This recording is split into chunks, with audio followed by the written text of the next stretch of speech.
देवी, तुम्ही बोलवलत मला? मग मला एक सांग, आपल्याकडे गेस्ट येणार आहे, त्यांच्यासाठी स्वयंपाक करायचा आहे हे तर मी तुला सांगितलं होतं, पण जेवणात विष घालायचं आहे हे तुला आईने कधी सांगितलं?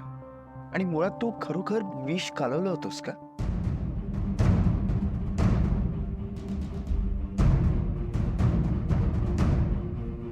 असं करेन का मी सर?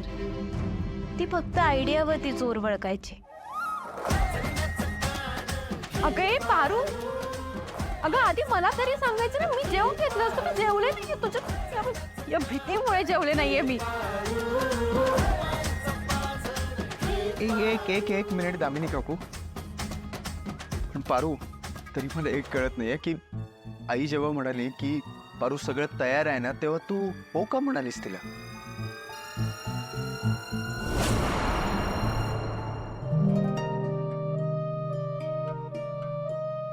कारण पारूला माझ्या मनातलं सगळं कळतं. माझा पारूवर पूर्ण विश्वास आहे.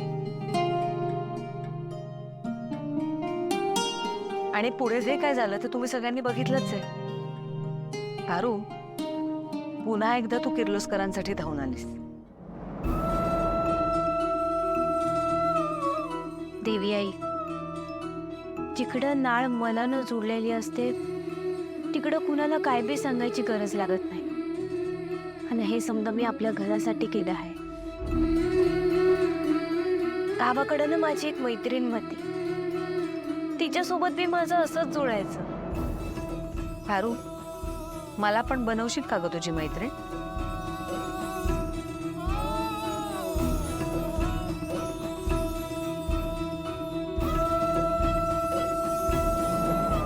चला, तुम्ही देवी आई आहात माझ्या. तुमची जागा माझ्या मनात जी आहे ती तशीच राहू द्या देवी आई. ती जागा तशीच राहणार आहे ग, ती कुठेच नाही जाणार आहे. पण तू जे काही करतेस माझ्यासाठी, या घरासाठी, ते बघून मैत्रीची भेट द्यावी वाटली.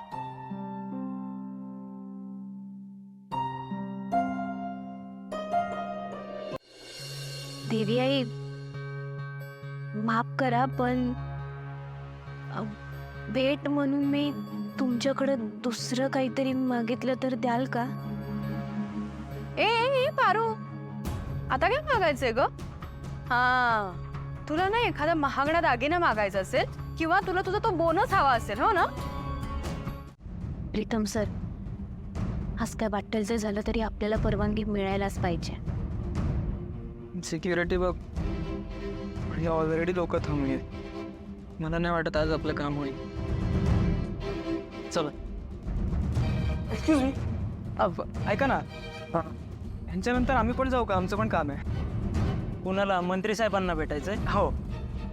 अरे मंत्री साहेबांना भेटायचं म्हणजे काय खाऊची गोष्ट वाटली का तुम्हाला? हा, कोण आहे मी? कोण आहे? अरे मी पीए आहे त्यांचा. सॉरी व्यवस्थित. तुम्हाला पीए कोण आहे माहित नाही आणि मंत्री साहेबांना भेटायचं. तुमचं जे काय काम आहे ना ते आधी मला सांगा. मला जर योग्य वाटलं तर मी तुम्हाला जाऊन देईन. सर, हे बघा साहेब, पुण्याच्या जेलमध्ये जे कैदी होते त्यांच्याबद्दल चौकशी करायची आहे आम्हाला. म्हणजे जेलमध्ये त्यांना कोण कोण भेटायला जात होतं आणि तिकडचं समजा CCTV फुटेज आम्हाला बघायचं होतं. आम्ही काय तुम्हाला सिक्युरिटीवाले वाटलो? मंत्री साहेबांना एवढंच काम राहिले? ह्या कैदी काय करतोय, तो कैदी काय करतोय? अरे नक्की कोण आहे तुम्ही? थांबा ना, एक मिनिट थांबा. सांगतो आम्ही कोण आहे ना, सांगतो. 1 मिनिट थांबा. फोन लाव जरा.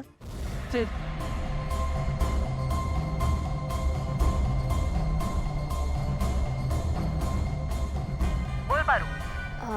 देवी आई, इकडं कोणाशी तरी बोलताय का? दे त्यांना फोन. हे बघा, मी कुणाशी फोनवर बोलत नाही आणि इथं वशिल्यावर कुठलंही काम होत नाही. हो PA, एकदा बोला तर. नाही. बरं, मी स्पीकरवर टाकतो. ओके.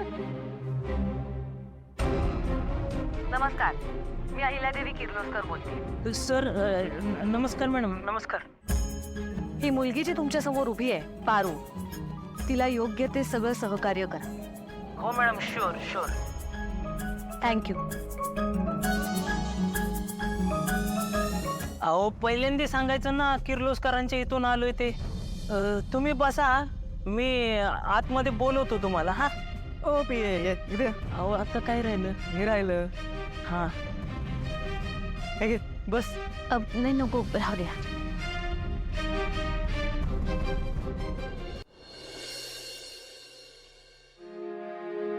आई गं.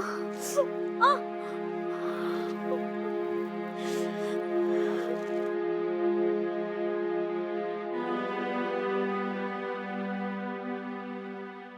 लेटरमुळे मेन काम झालं म्हणजे मिळवलं.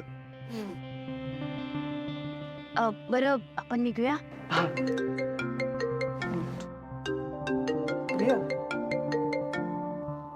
Hello. Hello hello Pritam. Pritam कुठे आहात तुम्ही? काय झालंय प्रिया, तुझा आवाज असा काय येतोय? प्रीतम माझा पाय मुरगाळाय हो. काय मला मला काय करावं काही सुचत नाहीये. तुम्ही प्लीज या ना घरी. बरं थांब, मी येतो तिकडे, मी येतो. हा बाय बाय बाय.